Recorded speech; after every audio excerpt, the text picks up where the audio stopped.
ডান বাম না তাকিয়ে একেবারে হৃদয় মন প্রাণ উজাড় করে বক্তব্য দেওয়ার মতো শোনার মতো পরিবেশ করে দিয়েছেন।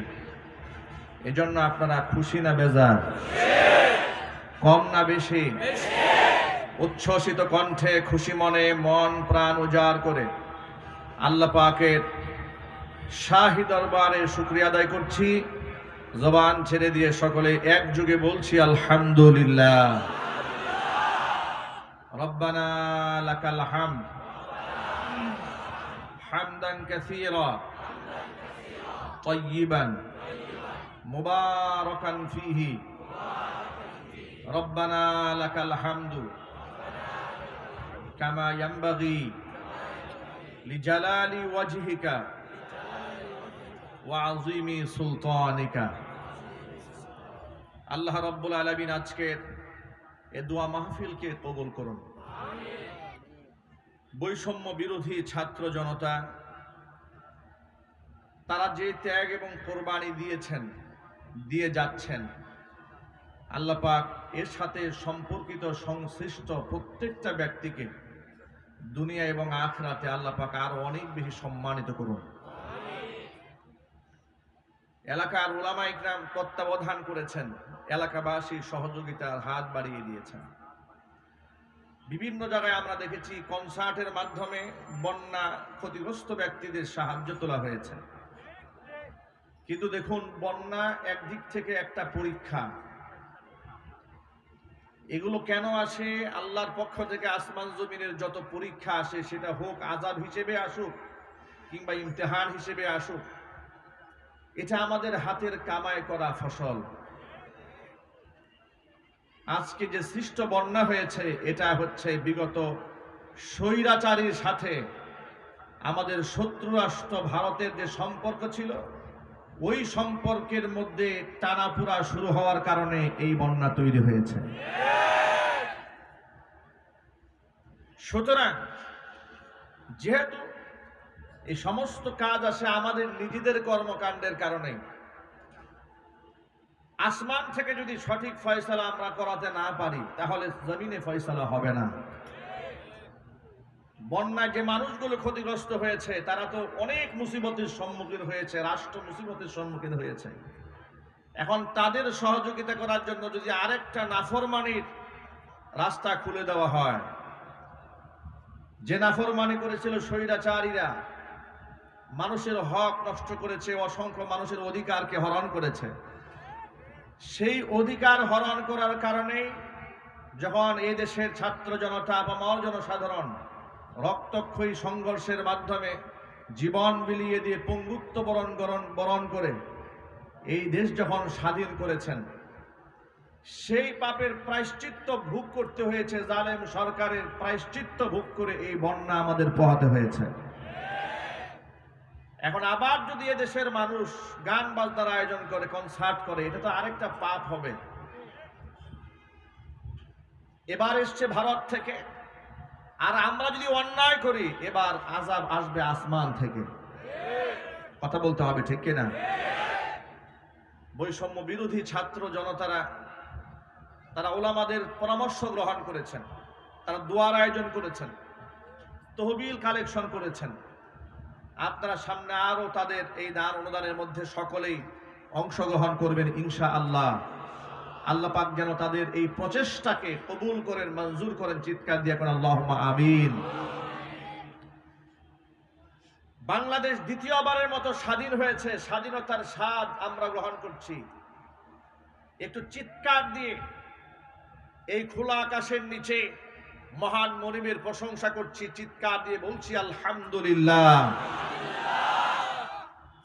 আমি যে আজকে আপনাদের সামনে এখানে স্টেজে বসে আছি, এটা হচ্ছে আমার এই দ্বিতীয় স্বাধীনতা যে অর্জন করেছি, তারই একটা রেজাল্ট মাত্র। তা না হলে এই সেই কলেজ মাঠ, যে মাঠে গত বছর আমার প্রোগ্রাম হওয়ার কথা ছিল, কিন্তু ওরা আমাদেরকে সেই পারমিশন দেয় নাই। দেশ স্বাধীন হয়েছে, একের পর এক আলেমরা মাহফিল করতে চেয়েছে, তাদেরকে বাধা দিয়েছে, ভর মজলিস ভেঙে টুকরা টুকরা করে দিয়েছে। ওরা ইমানদারদের কলিজাকে টুকরা করেছে, আল্লাহ পাক ওদের ক্ষমতার মসনদকে টুকরা টুকরা করে ছেড়ে দিয়েছে। যারা রাজনীতি করেন তারা রাজনীতির ভাষায় কথা বলবেন। আমরা যেহেতু আলেম সমাজ, আমরা কোরআনের ভাষায় কথা বলবো ইনশাআল্লাহ। স্বৈরাচারীর শাসনামলে এদেশের সর্বত্রে মানুষ নির্যাতিত হয়েছে, নিপীড়িত হয়েছে। কথা বলতে হবে, ঠিক কিনা? একেবারে আলেম থেকে শুরু করে, শিক্ষক থেকে শুরু করে সকল শ্রেণী পেশার মানুষ তাদের ক্ষমতার লোভে জাতাকলে এমন ভাবে এদেশের মানুষ পিষ্ট হয়েছে। কেউ তো শহীদ হয়ে দুনিয়া থেকে বিদায় হয়েছে, কেউ গুম হয়েছে, কেউ খুন হয়েছে, কারো আত্মীয় স্বজন আদৌ জানে না বেঁচে আছেন, তার গার্জিয়ান না মরে গেছেন। এই কথাগুলি কি সত্য না অসত্য? এত আসতে বলেন আপনারা। এই কথাগুলি কি সত্য না অসত্য? এ রাষ্ট্রের মানুষ সবচেয়ে বেশি বৈষম্যের শিকার হয়েছে জালেম শাসক কর্তৃক। যত গোষ্ঠী বৈষম্যের শিকার হয়েছে তার থেকে সবচেয়ে ভয়ঙ্কর ভাবে শোষিত এবং বৈষম্যের শিকার হয়েছে এই দেশের উলামায়ে কেরাম। স্বৈরাচারী হাসিনা শুধু খুনি ছিল না, শুধু জালেমই ছিল না, চরম পর্যায়ের সেই ইসলাম বিদ্বেষী, কোরআন বিদ্বেষী, আলেম বিদ্বেষী ছিল। আফসোস এবং পরিতাপের সাথে আমাদের বলতে হচ্ছে, এই স্টেজে বসে ওদের ধূসরেরা শুধুমাত্র শেখ হাসিনা আল্লাহর ওলি আর বঙ্গবন্ধু ছিল কোনো একজন নবী, এটা বলা বাদ রেখে বাকি এমন কোনো প্রশংসা নাই যে তারা করে নাই। মসজিদ বানিয়েছে, এই বানিয়েছে, সেই বানিয়েছে, নানা কথা জোরপূর্বক জাতিকে গেলাবার চেষ্টা করা হতো। কিন্তু আমি আজকে কোরআন খুলে আপনাদেরকে এমন একটা ইনফরমেশন দেব কোরআনের আয়াত থেকে, আমি সেই আয়াতটাই তেলাওয়াত করেছি আপনাদের সামনে। আমি প্রমাণ করে দেব ইসলামের প্রতি শেখ হাসিনার সবচেয়ে ভয়ঙ্কর ক্ষোভ ছিল। তার এক নাম্বার প্রমাণ লক্ষ্য করেন, দেশ স্বাধীন হওয়ার পর থেকে এই স্বৈরাচারী যতবার ক্ষমতায় এসেছে, সর্বশেষ 16 বছর, এর আগেও ছিল ক্ষমতায়, যতবার এসেছে দাড়িকে তারা অপমান করেছে, টুপিকে তারা অপমান করেছে, হিজাবকে অপমান করেছে। 1996 সালে ক্ষমতা এসে কুত্তার মাথায় তারা টুপি পরিয়ে দিয়েছিল। ইসলাম বিরোধী এখনো কোনো কর্মকাণ্ড নাই যে ওরা করে নাই। ওরা এই দেশের আলেমদেরকে রাষ্ট্রের শত্রু বানিয়েছিল। দেশের শ্রদ্ধাভাজন সম্মানিত বরেণ্য আলেমদেরকে গরুর রশি লাগিয়ে, হ্যান্ডকাপ পরিয়ে, বুলেট প্রুফ জ্যাকেট পরিয়ে, হাত ডান্ডা বেরি 2 পায়ে পরিয়ে, মাথার মধ্যে হেলমেট পরিয়ে যখন আদালতে তোলা হতো, যখন কোমরে রশি বাঁধায় দৃশ্যগুলো আমরা দেখতাম, কিংবা নিজেরাও যখন হাতের মধ্যে, আমার নিজের হাতেও যখন পড়িয়েছে, আমার খুব আফসোস হতো আর মনে মনে ভাবতাম, এই না আমরা 90 থেকে 95% মুসলিম দেশে বসবাস করি। 90 থেকে 95% মুসলিম অধ্যুষিত এই বাংলাদেশে সবচেয়ে বেশি নির্যাতিত হয়েছে মুসলমানেরা। চিল্লাই বলতে হবে, ঠিক কিনা? বৌদ্ধরা ধর্মীয় স্বাধীনতা ভোগ করেছে, খ্রিস্টানেরা ভোগ করেছে, রাম বামেরা ভোগ করেছে, মুশরিকরা ভোগ করেছে। কলেজের মাঠে মাঠে রাষ্ট্রীয়ভাবে পূজা অনুষ্ঠান করা হয়েছে। বিশ্ববিদ্যালয়ের ছাত্র এবং ছাত্রীরা যেন বাধ্যতামূলকভাবে পূজা অনুষ্ঠানে থাকে, নোটিশ বোর্ড টানিয়ে দেওয়া হয়েছে।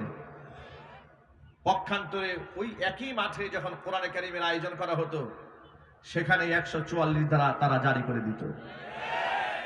ছোট্ট একটা এক্সাম্পল নেন,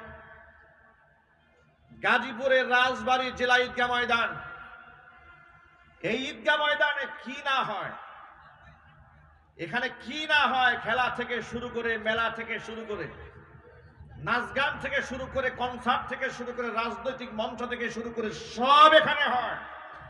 এমনকি আউল বাউল ফাউল ভণ্ডদের প্রোগ্রামও সেখানে হয়। কিন্তু খতমে নবুওয়াত সম্মেলন ওলামায়ে কেরাম করতে চেয়েছিলেন, গোটা গাজীপুরের সমস্ত আলেমরা সিদ্ধান্ত নিয়েছিলেন রাজবাড়ী মাঠে সেটা হবে, কিন্তু সেটা রাজবাড়ী মাঠে করতে দেওয়া হয় না। সর্বশেষ চান্দনা হাই স্কুল মাঠে সেটাকে আনতে হয়েছে। আমি শুধু আপনাদেরকে কয়েকটা এক্সাম্পল দিচ্ছি, তাদের মধ্যে ইসলাম বিদ্বেষ কোন পর্যায়ে ছিল। খতমে নবুওয়াত, আমার নবী শেষ নবী, কাদিয়ানীরা কাফের, এই ব্যাপারে সর্বত্র মুসলিমরা একমত থাকার পরেও এমন একটি ঐক্যবদ্ধ সিদ্ধান্তের প্রোগ্রামকেও তারা বানচাল করে দিয়ে চান্দনা স্কুল ময়দানে করে দিয়েছিল, রাজবাড়ির মাঠে তারা করতে দেয় নাই। আপনারা আন্দাজ করতে পারেন ওরা রাজনৈতিক প্রোগ্রাম করবে, ডিস্টার্ব হয় না, ঝামেলা হয় না, কিন্তু আমরা কোরআনের মাহফিল করলেই তারা সেখানে নাশকতার গন্ধ খোঁজা শুরু করে দেয়। এই অজুহাতে মাহফিল সেখানে বন্ধ করে দেওয়া হয়েছে। তারা যে কতটা ইসলাম বিদ্বেষী ছিল, আলেমদের প্রতি তাদের কত ক্ষোভ ছিল।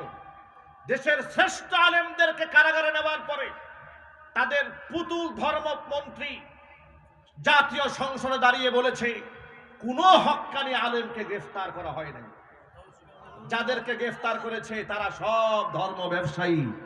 চিল্লায় কর নাউজুবিল্লাহ। এভাবেই ধরাকে সরাজ্ঞান করে, ক্ষমতার অপব্যবহার করে জাতির শ্রেষ্ঠ সন্তান আলেমদেরকে ধর্ম ব্যবসায়ী, মৌলবাদ, জঙ্গিবাদ, তালেবান, রাজাকার, আলবদর, আলসাফ, রাষ্ট্রদ্রোহী ইত্যাদি বানিয়ে জাতির সামনে সব সময় হেয় প্রতিপন্ন করে রেখে দিয়েছেন। স্বৈরাচারী হাসিনার ব্যাপারে তাদের লেসপেন্সারেরা বলতো যে আশেপাশের লোকেরা একটু খারাপ, কিন্তু হাসিনা খুব তাহাজ্জুদের নামাজ পড়ে। বলতো কিনা বলেন তো, একটু আওয়াজ দেন না আপনারা, নাকি এখনো আপনাদের ভয় আছে? যাদের ভয় আছে মেহেরবানি করে ওঠেন, কথা বলতে হবে, ঠিক কিনা বলেন? আমি তো জেল খাটা লোক, আমি তো 4-5টা মামলার আসামি। কি অপরাধ ছিল আমার? মাহফিল স্টেজ থেকে ধরে নিয়ে যাচ্ছে, জিজ্ঞেস করলাম অপরাধটা কিন্তু বলবেন, কয় কিচ্ছু জানি না, সব উপরের নির্দেশ। পরের দিন আদালতে উঠানো হলো, মামলার ফাইলের মধ্যে লেখা আছে আমার পকেটে নাকি 16টা ককটেল পাইছে। এই হচ্ছে ওদের শাসন ব্যবস্থা, এই হচ্ছে ওদের শাসন ব্যবস্থা। একটা মাত্র এক্সাম্পল দিলাম আপনাদের সামনে। ওরা আমার কোনাবাড়ির কয়েকটা মাহফিল বন্ধ করে দিয়েছে, ওরা আমার কাশিমপুর ফুটবল মাঠে মাহফিল বন্ধ করে দিয়েছে, ওরা আমার কোনাবাড়ি হাই স্কুল মাঠে প্রোগ্রাম বন্ধ করে দিয়েছে, ওরা আমার এনটিকেসির সামনে মাহফিল বন্ধ করে দিয়েছে, ওরা পাম্পের অপোজিটের মাহফিল বন্ধ করে দিয়েছে, শফিপুর আন্দার মানিক মাদ্রাসার মাহফিল একদিন আগে গিয়ে বলে দিয়েছে মাদানী সাহেব যেন স্টেজে উঠতে না পারে। এভাবে আমার সমস্ত মাহফিলগুলো তারা বানচাল করে দিয়েছিল। কেন? আমার অপরাধটা কি? আমার অপরাধ হচ্ছে ওরা যে ইসলাম বিরোধী কর্মকাণ্ড করে কোরআন সুন্নাহ সামনে রেখে ওদের সব গুমর আমি মাহফিলে ফাঁস করে দিই। এই ছিল অপরাধ। কথা বলতে হবে, ঠিক কিনা বলেন? ওরা যে ইসলাম বিরোধী কর্মকাণ্ড করতে, একটা এক্সাম্পল আমি আপনাদেরকে দেই কোরআন থেকে। দেখুন, ওদের ভাষায় তাহাজ্জুদ গুজারি, আমাদের ভাষায় হচ্ছে চরম পর্যায়ে ইসলাম বিদ্বেষী, রক্তখেকু একটি মানসিক বিকারগ্রস্ত স্বৈরাচারী জালেম শেখ হাসিনা। এই রক্তখেকু নরপিচাস শাপলা চত্বরে 2013 সালের 5ই মে তার নির্দেশে যখন গণহত্যা চালানো হয়েছিল, হাজার হাজার মানুষকে যখন শহীদ করা হয়েছিল রাতের আধারে, তাহাজ্জুদ গুজারি মাদ্রাসার তালিবুল ইলমদের বুকটাকে বুলেটের দিয়ে ঝাঁঝরা করে দেওয়া হয়েছিল।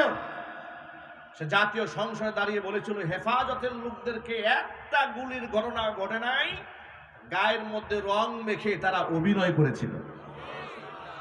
বলে নাই? আলেমরা জবাব দেন না, বলে নাই? এর মানে হচ্ছে সে শহীদদের রক্তের সাথেও তামাশা করেছে। কথা বলতে হবে, ঠিক কিনা বলেন? তার মধ্যে আলেমদের প্রতি এবং ইসলামের প্রতি কত ক্ষোভ ছিল তার আরেকটা প্রমাণ দেই। কোরআন মাজিদ আমার সামনে আমি সূরা আহজাবের 59 নম্বর আয়াত আপনাদের সামনে তেলাওয়াত করেছি। আমি এই আয়াত থেকে আপনাদেরকে প্রমাণ দেব তার মধ্যে ইসলামের অ্যালার্জি কত ভয়ঙ্কর ছিল। সে একটি সাংবাদিক সম্মেলনে বলেছে, এদেশের মুসলিম মেয়েরা যে বুরকা পরে, হাত মোজা পা মোজা পরে, হাত মোজা পা মোজা পরা বুরকাওয়ালি হিজাবধারী নারীদেরকে সে বলেছে জীবন্ত ট্রেন্ড হয়ে ঘুরে বেড়াতে কোনো মানে নাই। সে তাবু বলে, জীবন্ত তাবু হয়ে ঘুরে বেড়ানো, এমন কথা বলে ইসলামের পবিত্র এই পোশাকের প্রতি সে বিদ্বেষ প্রমাণ করেছে। সে কোরআনের আয়াতকে অস্বীকার করেছে। আমি আপনাদের সামনে আল্লাহর কোরআন থেকে প্রমাণ দিতে চাই, স্বৈরাচারী হাসিনা আল্লাহ পাকের কোরআনের আয়াতকে কিভাবে অবজ্ঞা করেছে, তুচ্ছ-তাচ্ছিল্য করেছে, ব্যঙ্গ করেছে। মুফতিনে কিরাম স্টেজে বসা, আল্লাহ পাকের কোন বিধান যদি কেউ অস্বীকার করে, কেউ ঠাট্টা করে, কেউ বিদ্রুপ করে, কেউ তামাশা করে কিংবা হালকা করে দেখে, আল্লাহর কসম করে বলি 14 বার উমরা করলেও মুসলমান থাকবে না, বেঈমান হয়ে যাবে। আল্লাহ রাব্বুল আলামিন কোরআন মাজিদের মধ্যে ঘোষণা করেছেন, আমার নবী, ইয়া আইয়ুহান নাবিয়্যু কুল লিআজওয়াজিকা ওয়া বানাতিকা ওয়া নিসাইল মুমিনিনা ইউদনিনা আলাইহিন্না মিন জালাবিবিহিন যালিকা আদনা আন ইউরাফনা ফালা ইউযাইন ওয়া কানা আল্লাহু গফুরার রহিমা। ও নবীজি, কুল্লি আজওয়াজিকা, আপনি আপনার স্ত্রীদেরকে বলুন, ওয়া বানাতিকা, আপনার কন্যাদেরকে বলুন, ওয়া নিসাইল মুমিনিনা, মুমিনা নারীদেরকে বলেন, ইউদনিনা আলাইহিন্না মিন জালাবিবিহিন্না, প্রয়োজনে যখন তারা ঘরের বাহিরে যাবে তারা যেন জিলবাব দিয়ে তাদের দেহটা আবৃত করে নেয়। জিলবাবের এক বচন, জালাবিবুন বহু বচন। জিলবাব মানে হচ্ছে এমন একটা খিমার, এমন একটা চাদর, এমন একটা ওড়না, যে ওড়না এত বড় একটা কাপড় মাথার উপর দিলে গোটা দেহটা আবৃত হয়ে যায়। আমরা আমাদের ভাষায় যেটাকে বুরকা বলি, নেকাব বলি।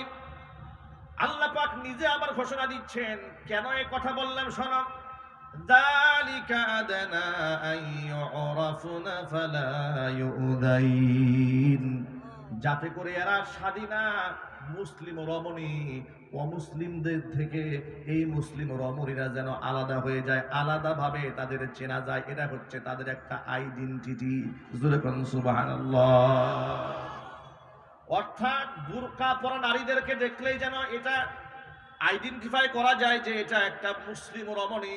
এক বাক্যে জবাব দিয়ে বলেন, বুরকা পরা কোন নারীকে দেখলে কি খ্রিস্টান মনে হয়? একটু জোরে বলতে হবে। হিন্দু মনে হয়, বৌদ্ধ মনে হয়, বুরকার দেশাটা দেখলেই মনে হয় এটা উম্মতে মুসলমানের শ্রেষ্ঠ একজন উত্তরাধিকারী। কথা বলতে হবে, ঠিক কিনা? আমার প্রিয় যুবক ভাইরা, আল্লাহ রাব্বুল আলামিন আবার ফজিলতের কথা বলছেন। 1 নাম্বার ফজিলত হচ্ছে দাসীদের থেকে, অমুসলিম নারীদের থেকে এই নারীদের একটা আইডেন্টিফিকেশন এর দ্বারা চালু হয়ে যাবে, স্বতন্ত্রভাবে মুসলিম নারীদেরকে চেনা যাবে। এটা 1 নাম্বার ফজিলত। 2 নাম্বার হচ্ছে যালিকা আদনা আন ইউরাফনা ফালা ইউযাইন, এরপরে তাদেরকে উত্ত্যক্ত করা হবে না, ওদেরকে ডিস্টার্ব দেওয়া হবে না, ওদেরকে ইফটিজিং করা হবে না। সুবহানাল্লাহ, আল্লাহু আকবার বলে।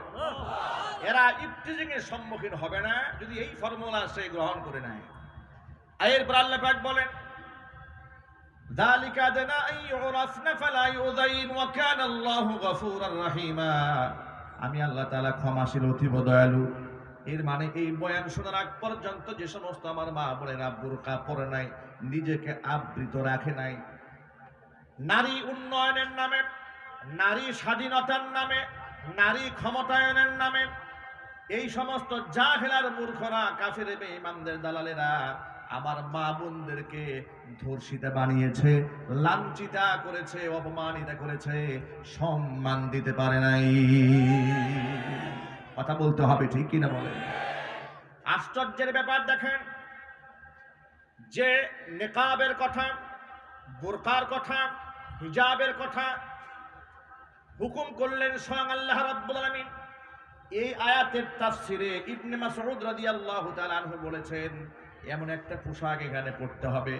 মুফাসসিরিনে কেরাম ভিন্ন ভিন্ন তাফসির করেছেন, নারীরা এমন পোশাক পরে বের হবে চোখ যেন দুইটা দেখা না যায়, যেন একটা দেখা যায়। সুবহানাল্লাহ। এমন কঠিন কঠিন কথাও মুফাসসিরিনে কেরামরা বলেছেন। একটু আন্দাজ করেন তো আপনারা। তাহলে আপনারা এক বাক্যে জবাব দিয়ে বলেন, একেবারে আপাদমস্তক ঢেকে রাস্তায় বের হওয়ার বিধান হুজুররা দিয়েছেন, আল্লাহ দিয়েছেন? আল্লাহর নাম বলতে কষ্ট হচ্ছে আপনাদের? চিৎকার দিয়ে বলুন না, কে দিয়েছেন জুড়ে বলেন। এবার হিজাব এবং পর্দার আয়াত নাজিল হওয়ার পরে সর্বপ্রথম প্র্যাকটিস আল্লাহর নবী তার পরিবারের মধ্যে কিভাবে করেছেন লক্ষ্য করেন। মুসনাদে আহমদের হাদিসের মধ্যে এসেছে, আল্লাহর হাবিব সাল্লাল্লাহু আলাইহি ওয়াসাল্লামের স্ত্রী উম্মে সালামা রাদিয়াল্লাহু তাআলা আনহা হাদিসের রাবী, তিনি বলেছেন, কুনতু ইনদা রাসূলিল্লাহি সাল্লাল্লাহু আলাইহি ওয়াসাল্লাম ওয়া মাইমুনা, আমি এবং রাসূলের স্ত্রী মাইমুনা, দুইজন স্ত্রী রাসূলের কাছেই ছিলাম। ঠিক এই মুহূর্তে আল্লাহ নবী সাল্লাল্লাহু আলাইহি সাল্লামের অন্ধ সাহাবী আব্দুল্লাহ ইবনে উম্মে মাকতুম রাদিয়াল্লাহু তাআলা আনহু আমাদের সামনে এলেন। ফাদাখালা আলাইহি, হুজুরের সামনে এসে হাজির হয়ে গেলেন। আর এই ঘটনা ঘটেছে পর্দার আয়াত নাজিল হওয়ার পরে। ওয়াযালিকা বা'দা আন আমারনা বিল হিজাব, পর্দার আয়াত নাজিল হওয়ার পরে এমন ঘটনা যখন ঘটলো যে আমরা রাসূলের পাশেই ছিলাম, এমন সময় অন্ধ সাহাবী এসেছে। নবীজি আমাদেরকে ডাক দিয়ে বললেন, ইহতাজিবা মিনহু, ও উম্মে সালামা ও মাইমুনা, তোমরা এই অন্ধ সাহাবী থেকে পর্দার আড়ালে চলে যাও। সুবহানাল্লাহ বলুন। দৃষ্টিহীন সাহাবী তিনি এসেছেন, আর আল্লাহ রাসূল বললেন, ইহতাজিবা মিনহু, উম্মে সালামা ও মাইমুনা, দুজনেই তোমরা এই অন্ধ সাহাবী থেকে পর্দার আড়ালে চলে যাও। এই কথা বলার পরে উম্মে সালামা রাদিয়াল্লাহু তাআলা আনহা বলছেন, ইয়া রাসূলুল্লাহ, আলাইসা হুয়া আ'মা লা ইউবসিরুনা ওয়া লা ইয়ারিফুনা, তিনি কি অন্ধ নন? তিনি তো আমাদেরকে দেখবেন না, তিনি তো আমাদেরকে চিনতেও পারবেন না। নবীজি সাল্লাল্লাহু আলাইহি ওয়াসাল্লাম বললেন, সে তো অন্ধ, এটা তো বুঝতে পারলাম। আফা আমিয়া ওয়ানি আনতুমা আলাস্তুমা তুবসিরানি, সে অন্ধ বুঝতে পারলাম, তোমরা দুজনেতে অন্ধ নও, তোমরা তো পরপুরুষকে দেখতে পাবে। আল্লাহু আকবার কি বাড়ি গিয়ে বলবেন? ভাবা যায় পর্দার ব্যাপারে আল্লাহ রাসূল কি পরিমাণ তার পরিবারে কঠোরতা আরোপ করেছেন।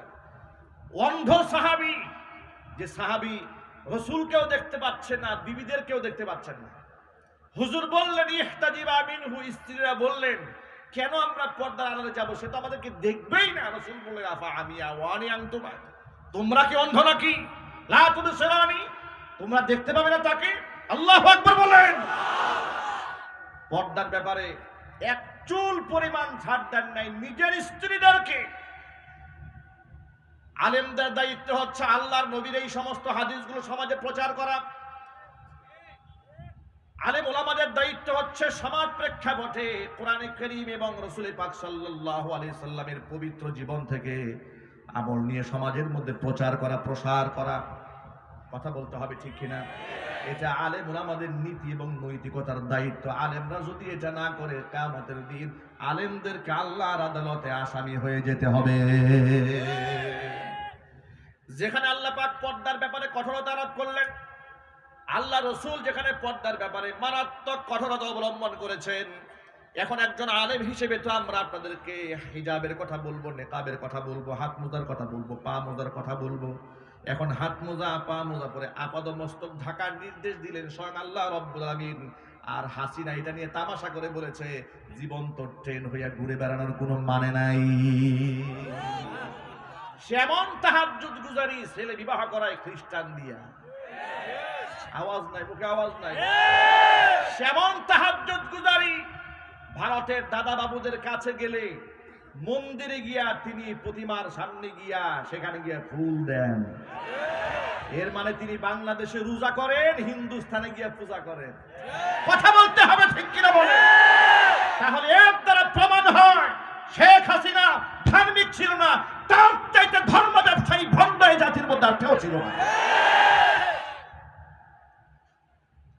আল্লাহ পাকের কোরআনে কারিমের আয়াতকে সে ব্যঙ্গ করেছে, বিদ্রুপ করেছে। শুধু কি তাই, 2011 সালে নারী উন্নয়ন নীতিমালা 2011 প্রণয়ন করার যখন খসড়া করলো, খসড়ার মধ্যে কি করলো? খসড়ার মধ্যে করেছে যে নারী পুরুষের সমান অধিকার, এই সমান অধিকার সব জায়গায় থাকবে। এমন কি ইসলামের যে পারিবারিক আইন আছে, ওয়ারিশ সূত্রে যে মালিকানা লাভ করে, একটা ছেলে সমান সমান দুইটা মেয়ে, এই যে বিধান আছে ইসলামে, আছে না নাই? একটু জোরে বলতে হবে। নারী উন্নয়ন নীতিমালা 2011 এটা প্রণয়ন করে কোরআনে কারিমের এই আয়াতকে ভেঙে দিয়ে তিনি চাইলেন যে না, কেউ কম বেশ পাবে না, সন্তানরা যেখানে যা আছে একবারে ছেলেও যা পাবে মেয়েও তা পাবে। নাউজুবিল্লাহ, এত আসতে বলেন কেন? এ কথা বলার পরে তৎকালীন যুগে মুফতি আমিনী রহমাতুল্লাহি আলাইহি বাংলার সিংহ পুরুষ ছিলেন। তিনি পেট পূজারী আলেম ছিলেন না, ধান্দাবাজ আলেম ছিলেন না। বাংলাদেশে আমরা এমন আলেমদেরকে দেখেছি ইসলামের জন্য, কোরআনের জন্য জেল খাটে, জরিমানা দেয়। আবার এমন আলেমকে দেখেছি ওই সমস্ত জাহেল বাতেল জালেমদের সাথে গলায় গলায় পীড়িত। এই ভণ্ড মৌলবীগুলা সমাজে আছে না নাই? এমন বহুত মৌলবী আছে ওই সমস্ত নাস্তিকদের মনোরঞ্জনের জন্য মিম্বারে বসে কোরআন সুন্নাহর এই বক্তব্যগুলো টু শব্দ জাতির সামনে উচ্চারণ করে নাই। কথা বলতে হবে তো, ঠিক কিনা বলেন? নারী উন্নয়ন নীতিমালা 2011 এটা যখন খসড়া করা হয়েছিল, তৎকালীন যুগের সিংহ পুরুষ মুফতি আমিনী রাহমাতুল্লাহি আলাইহি, আল্লাহ পাক তার বেহেশতের মধ্যে সর্বোচ্চ সম্মান আল্লাহ পাক তাকে দান করেন। এই সিংহ পুরুষ গর্জে উঠলেন, তিনি বললেন না, এই আইন বাস্তবায়ন করতে দেওয়া হবে না। তিনি তো কাউকে তুয়াক্কা করে কথা বলতেন না, কারণ তিনি তো তেলবাজ আলেম ছিলেন না। ঠিক ওই সময় আমি জুমার খুতবা দেই কাদের মার্কেট বাজার মসজিদে, যেখানে ফরিদউদ্দিন রহমানী বর্তমানে নামাজ পড়াচ্ছেন। আমি তখন ওই মসজিদের খতিব। এটা নিয়ে গোটা বাংলাদেশে তুলপাড় শুরু হয়ে গেল।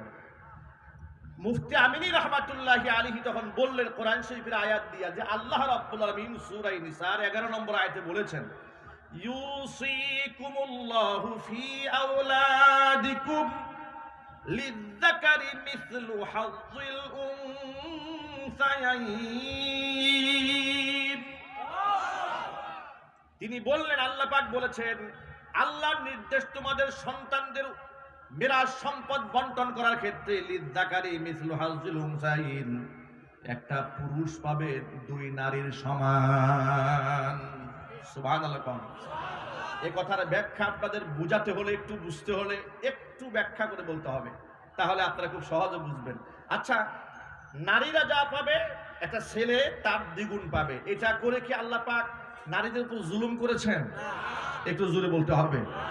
এটা ভাঙায় দেওয়ার জন্য বলি, এক ভদ্রলোকের দুটা ছেলে আছে, বুঝাবার জন্য বলি। তো বড় ছেলেকে বাজারে পাঠাচ্ছে, সাথে ছোট ছেলেটাও যাচ্ছে। বড় ছেলের হাতে 1000 টাকার নোট দিয়া বাজারে পাঠিয়ে দেওয়ার সময় বাবা বলল, তুমি মাছ আনবা, তরি তরকারি আনবা, এই আনবা সেই আনবা, মোটামুটি 8 থেকে 900 টাকার একটা বাজার ধরাই দিয়েছে, তালিকা ধরিয়ে দিয়েছে। আর ছোট্ট ছেলে সেও সাথে গেছে, শুধু মনস্তুষ্টির জন্য তার হাতে 500 টাকা দিয়েছে, কিন্তু ওর হাতে বাজারে কোনো স্লিপ নাই, বাজার করার কোনো দায়িত্বও নাই। আপনারা কি মনে করেছেন এখানে বেশি দিয়েছে কাকে, বড় ছেলেকে না ছোট ছেলেকে? কেন 500 টাকা পাওয়ার পরেও বেশি? কারণ ওর খরচের কোনো খাত নাই। আর তাকে 1000 টাকা দেওয়ার পরেও তাকে জেতানো হয় নাই, কারণ তাকে কান্দে বাজার উঠাই দেওয়া হয়েছে। কথা বলতে হবে, ঠিক কিনা বলেন? এখন আপনারা বলেন, এখানে কি পিতা ছোট ছেলের উপর জুলুম করেছে? 500 টাকা দিয়ে কি জুলুম করেছে? এই সহজ উদাহরণটা যদি বুঝে থাকেন, এবার নারী আর পুরুষের ব্যবধানটা একটু বুঝেন। ইসলামী শরীয়তে একটা পুরুষ যখন সে বালেগ হয়ে যায়, পিতার উপর তার কোনো দায়িত্ব থাকে না। একটা ছেলে যখন বালেগ হয়ে যায় তার উপর তার বাবার কিংবা মায়ের দায়িত্ব ফরজ দায়িত্ব থাকে না যে তাকে খাওয়াতে হবে, পড়াতে হবে, ভরণ পোষণ দিতে হবে। ফরজ দায়িত্বের হুকুম রহিত হয়ে যায়। এবার সে নিজের দায়িত্ব নিজের কাজে এক নাম্বার দেখে লক্ষ্য করেন। দুই নাম্বার হলো সে বিবাহ করতে যাবে, মহারণা দেওয়ার দায়িত্ব, কিন্তু তার নিজের বউয়ের মহারণা দেওয়ার কোনো দায়িত্ব নাই। কথা বলতে হবে, ঠিক কিনা? এর মানে হচ্ছে যত বাজার আছে সব খরচ কার উপরে? পুরুষের উপরে। কার উপরে যেটা বলে? পুরুষের উপরে। কিন্তু নারীকে যা দেওয়া হয়েছে সে বাবার কাছ থেকে পেয়েছে, ভাইয়ের কাছ থেকে পেয়েছে, ছেলের কাছ থেকে পেয়েছে, যা পেয়েছে পুরোটাই পুঞ্জীভূত, খরচের কোনো খাত নাই। তার চিকিৎসার প্রয়োজন, স্বামী তার চিকিৎসা কাজ বহন করবে। যখন সে স্বামীর ঘরে যায় নাই, বাবার ঘরে আছে, বাবা এই নারীর দায়িত্ব পালন করবে বালেগা হওয়া পর্যন্ত, শুধু নয় একেবারে বিবাহ শাদী দেওয়ার আগ পর্যন্ত। আল্লাহু আকবার বলেন। এর মানে হচ্ছে আল্লাহ রাব্বুল আমিন বাহ্যিক দৃষ্টিতে আপনাদের কাছে এখানে মনে হলো যে পুরুষদেরকে আল্লাহ দ্বিগুণ দিয়েছেন, কিন্তু খরচ দিয়েছেন 3 গুণ। সুবহানাল্লাহ বলবেন না? খরচ দিয়েছে কয় গুণ? নারীকে 1 গুণ দিয়ে পুরোটা রিজার্ভ দিয়ে দিয়েছে, সম্মান রক্ষা করা হয়েছে। এত সুন্দর ইনসাফ ভিত্তিক আল্লাহ পাক আইন দেওয়ার পরে সে বলল যে না, এগুলা চলবে না, নারীও যা পাবে পুরুষও তাই পাবে, সকল ক্ষেত্রে নারীরা সমান হয়ে যাবে। প্রিয় ভাইরা, এক বাক্যে জবাব দিয়ে বলেন, নারী আর পুরুষ কি কোনোদিন সমান হতে পারবে? জবাবটাকে ইমানদারের মতো বলেন তো। নারী পুরুষ কি কোনোদিন সমান হতে পারে? নারী পুরুষ কেমনে সমান হবে? পুরুষ আর পুরুষই তো সমান হয় না। বাবা আর ছেলে কোনোদিন সমান হয় না, বলেন। বড় ভাই ছোট ভাই কোনোদিন সমান হয় না। উস্তাদ আর ছাত্র কোনোদিন সমান হয় না। তাহলে পুরুষই তো পুরুষের সমান হতে পারে না, নারী পুরুষ কেমনে সমান হবে? এগুলা ভণ্ডামি স্লোগান। এই সমস্ত কথা বলে বলে তারা বুরকার বিরোধিতা করে, পর্দার বিরোধিতা করে, সমান অধিকারের নামে নারীদেরকে দাসী বাদী বানায়া রাখতে চায়। প্রমাণ লক্ষ্য করেন। তাহলে এই আয়াত সরাসরি আল্লাহ পাক বিধান দেওয়ার পরে যখন তারা নারী পুরুষের সমান অধিকার বানাতে চেয়েছিল 2011 সালে, মুফতি আমিনী রহমাতুল্লাহি আলাইহি যখন প্রতিবাদ জানালেন, মুফতি আমিনী রহমাতুল্লাহি আলাইহির বক্তব্যকে ব্যঙ্গ করে তৎকালীন যুগের স্বৈরা শাসক হাসিনা বলেছিল, কোরআন শরীফের সূরা নিসার আয়াত কি শুধু মুফতি আমিনী একাই পড়ে, আমরা পড়ি না? এই কথাগুলো ইতিহাসের পাতা থেকে আপনারা নিয়ে যাবেন। নতুন প্রজন্মের লোকেরা, আপনারা তো অনেকে ইতিহাস জানেন না, এই জন্য রেকর্ডগুলো আপনাদেরকে শোনানো দরকার। আমি কেন আমাকে ছাড়তে হয়েছিল কাজের মার্কেট, বাজার, মসজিদ, ইতিহাস এখান থেকে পেয়ে যাবেন। আমি আমার জুমার খুতবার মধ্যে বলে দিয়েছিলাম, জুমার মিম্বার থেকে মুফতি আমিনীর কোরআন পড়া আর শেখ হাসিনার কোরআন পড়া সমান হতে পারে না। কথা বলতে হবে যুবকেরা, ঠিক কিনা বলুন? আমার এই খুতবা দেওয়ার পরে দায়িত্বশীল ওদের লেসপন্সারেরা বলল, হুজুর রাজনীতির কথা বলেছেন। আমি বললাম, আমি রাজনীতি করি না, আমি আল্লাহর কোরআন থেকে বলেছি যে তারা যে সমান অধিকারের নামে ইসলাম বিরোধী কর্মকাণ্ড করতে চায়, এটা সম্পূর্ণ ইসলাম বিরোধী। এটা কোনো আলেমরা মানবে না, কোনো মুসলমান এটা মানতে পারে না। সর্বশেষ চাপের মুখে আমাকে কাজের মার্কেট, বাজার, মসজিদ ছাড়তে হলো। সেখান থেকে আমি চলে আসলাম। এরপরে পল্লীবিদ্যুৎ জামে মসজিদ বাইতুল মামুর 3 বছর জুমার খুতবা দিলাম। হাজার হাজার লোক গিয়ে সেখানে ভিড় জমায়, একেবারে পুলিশ প্রশাসন পাঠায় দিল। মাদরি সাহেবের মসজিদে এত লোক যায় কেন? ইতিহাস একুনাবাড়িবাসীর জানা উচিত। নতুন প্রজন্মের অনেকেই তো ইতিহাস জানেন না। এখন তো ডানে বামে অনেক আল্লামা দেখা যায় পদ পদবীর জন্য পাগল হয়ে গেছে, কিন্তু ইসলামের জন্য কুরবানি এবং কোরআন সুন্নাহর জন্য জেল জরিমানা কারা খেটেছে এটা বাস্তবতা জানতে হবে। এরপরে যখন আমি এই সমস্ত বক্তব্য দিলাম, তখন সেখান থেকে চলে আসতে বাধ্য হলাম। এরপর আসলাম বাইতুল মামুরে। উপমহাদেশের শ্রেষ্ঠতম কোরআনে কারীমের দায়ী এবং তাফসীর কারক শহীদ মাওলানা দেলওয়ার হোসেন সাঈদী রাহিমাহুল্লাহ, তাকে জেলখানায় কারারুদ্ধ করা হলো অন্যায়ভাবে। আমি রাজনৈতিক কোন দল কিংবা মতের কর্মী নই, পরিষ্কার করে দিচ্ছি, কিন্তু ইসলামিক দল যারা করেন, ইসলাম যারা চান, তাদেরকে হৃদয় দিয়ে ভালোবাসি।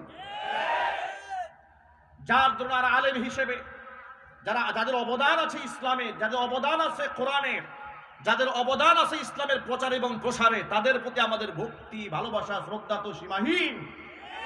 জন্মের পর থেকে তাদের তাফসীর শুনে শুনে আমরা বড় হয়েছি। চোখের পানি ছেড়ে অসংখ্য মানুষ তওবা করে আল্লাহর ওলি হয়েছে। সাইদি সাহেবের তাফসীর শুনে অসংখ্য মানুষ তাহাজ্জুদ গুজারি হয়েছে। সন্দেহ আছে আপনাদের? সন্দেহ আছে আপনাদের? জাতির এই শ্রেষ্ঠ সন্তান যখন, ভালো করে শোনেন, এই শ্রেষ্ঠ সন্তানকে যখন মিথ্যা মামলা দিয়ে জেলখানায় ঢুকায় দেওয়া হলো, জুমার খুতবার মধ্যে তার জন্য একটু দোয়া করেছিলাম যে আল্লাহ এই মাজলুম আলেমকে তুমি হেফাজত করো। কেন দোয়া করলাম সাইদি সাহেবের জন্য? আমি গেলাম মানিকগঞ্জ মাহফিলে, আমার নামে কুনাবাড়ি থানায় মামলা হয়ে গেল। কুনাবাড়িতে আমি গাড়ি পুরাইছি, আমার নামে মিছিল হলো কোনাবাড়িতে, মাদানির চামড়া তুলে নেব আমরা। আজকে সেই সমস্ত কুলাঙ্গারদেরকে দেখতে চাই, আলেমদের চামড়া নিয়ে যা তামাশা করতে চাও, তোমার টাকায় দেখো বাংলার জমিনের দিকে তোমাদের চামড়া তুলে নেবার লোকের অভাব নাই, কথা বলতে হবে। আরে তাকবীর! ইসলামের দুশমনেরা,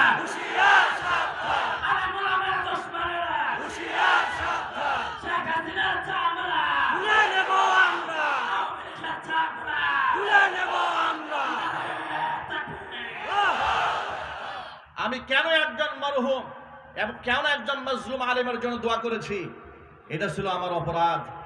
এই ভর মজলিসে আলেমদের সামনে দিয়ে সাক্ষ্য রেখে বলছি, রাজনৈতিক দলের নেতা কিংবা কর্মী আমি ছিলাম না, আজও নই। কিন্তু ইসলামিক দল যারা করে হৃদয় দিয়ে ভালোবাসি, হিতাকাঙ্ক্ষী তাদের। কারণ আমরাও চাই এদেশে ইসলাম দিয়ে সংসদ চলুক, বিচার ফয়সালা কোরআন দিয়ে হোক। এটা আপনারা চান না? কারা কারা চান? দুহাত দেখতে চায়।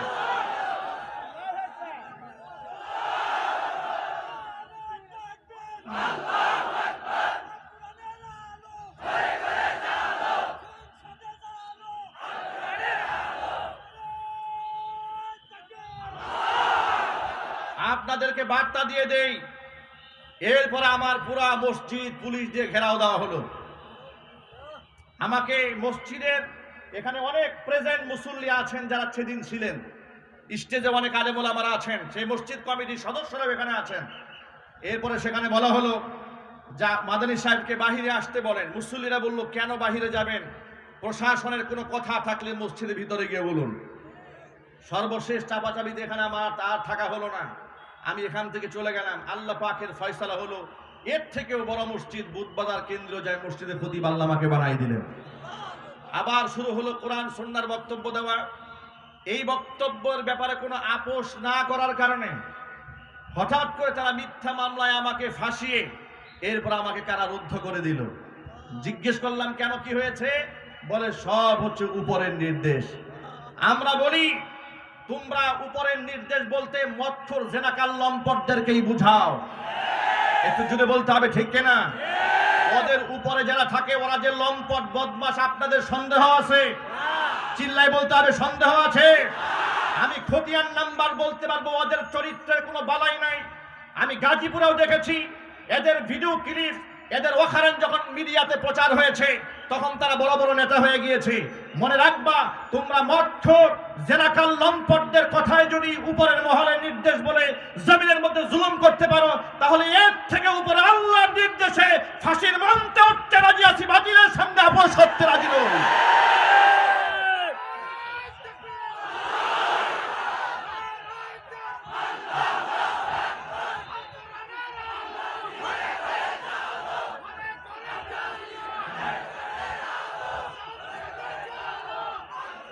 শোনেন শোনেন, ঠান্ডা হন। এমন ইতিহাস আমরা যদি বলা শুরু করি, এটা তো আমি একজন ছোটখাটো মাজলুম, আমার চেয়ে এই যে বড় মাজলুম এসে হাজির হয়ে যাচ্ছে। আল্লামা খালেদ সাইফুল্লাহ আইয়ুবী হাফিজাহুল্লাহ, আল্লাহ পাক তার নেক হায়াত দারাজ করেন, চিৎকার দিয়ে এখন আল্লাহুম্মা আমিন। তিনি ইতোমধ্যে মাহফিল মঞ্চে এসে উপস্থিত হয়েছেন। তাকেও বছরের পর বছর, মাসের পর মাস তাকে কারারুদ্ধ করে রাখা হয়েছে। একেবারে হাত ভেঙেছে, হাতের মধ্যে রড ঢোকানো, সেখানে পুষ পর্যন্ত বের হয়ে গেছে কারাগারে, এরপরেও জামিন দেওয়া হয় নাই। এইভাবে আলেমদের উপর নির্যাতন চালানো হয়েছে একের পর এক। এই বসেন। সুতরাং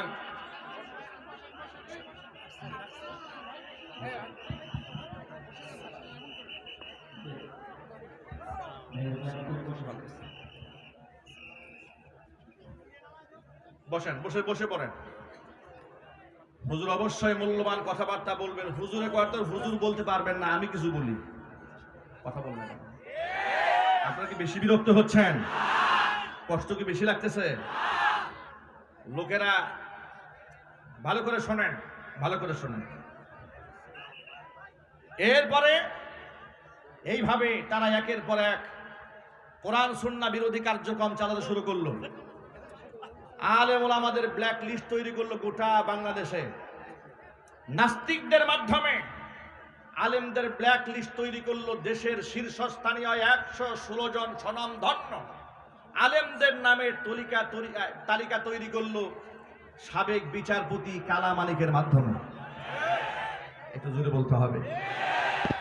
বিচারপতি কালা মানিকের মাধ্যমে আলেমদের নামের তালিকা বানিয়ে দুদকে জমা দেওয়া হলো।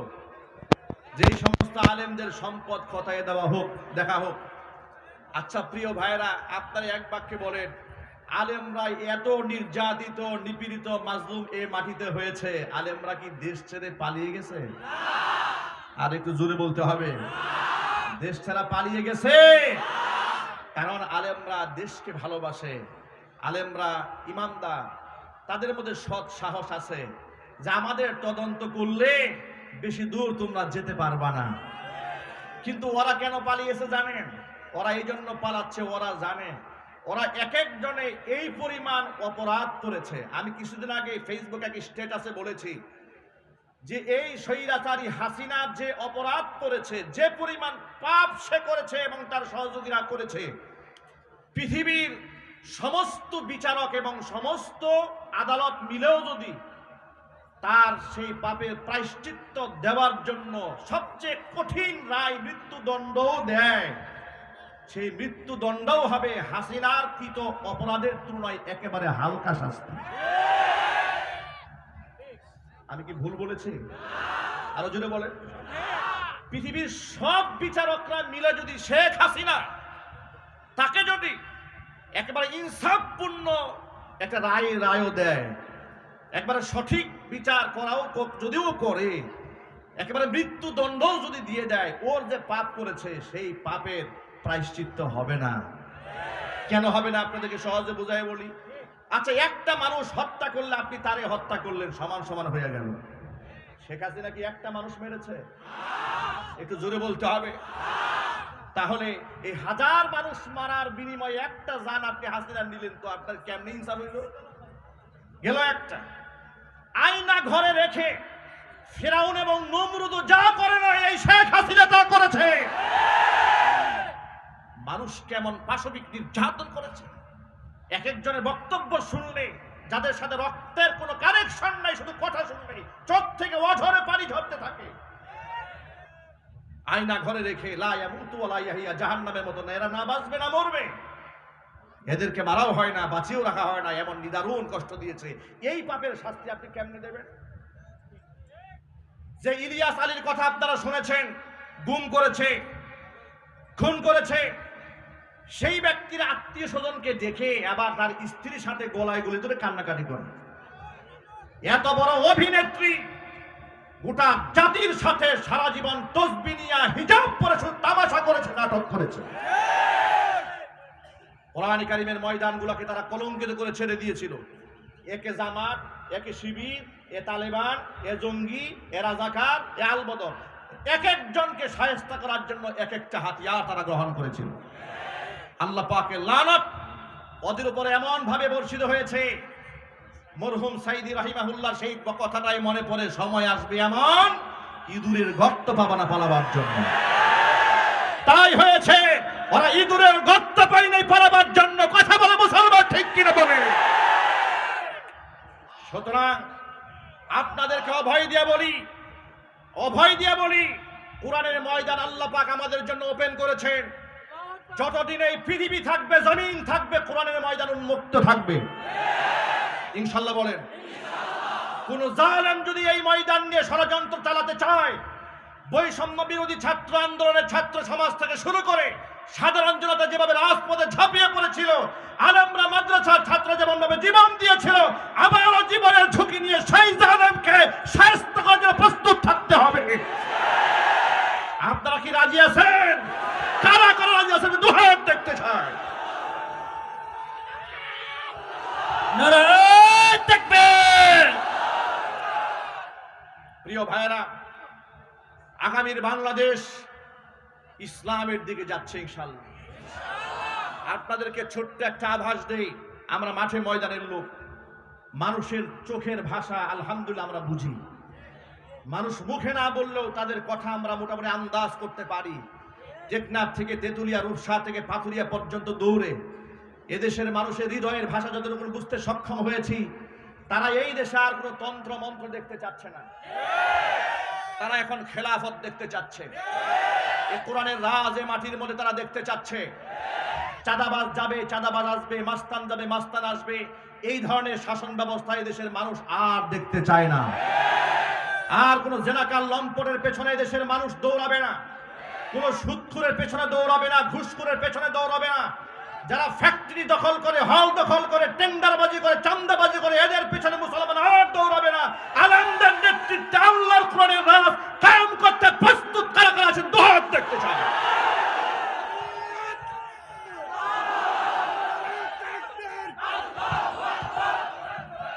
নারায়ে তাকবীর, নারায়ে তাকবীর। আল্লাহ রাব্বুল আলামিন ঐক্যবদ্ধ হয়ে গোটা জাতিকে কোরআন সুন্নাহর রাজ কায়েমের প্রস্তুতি গ্রহণ করার তৌফিক দান করুন।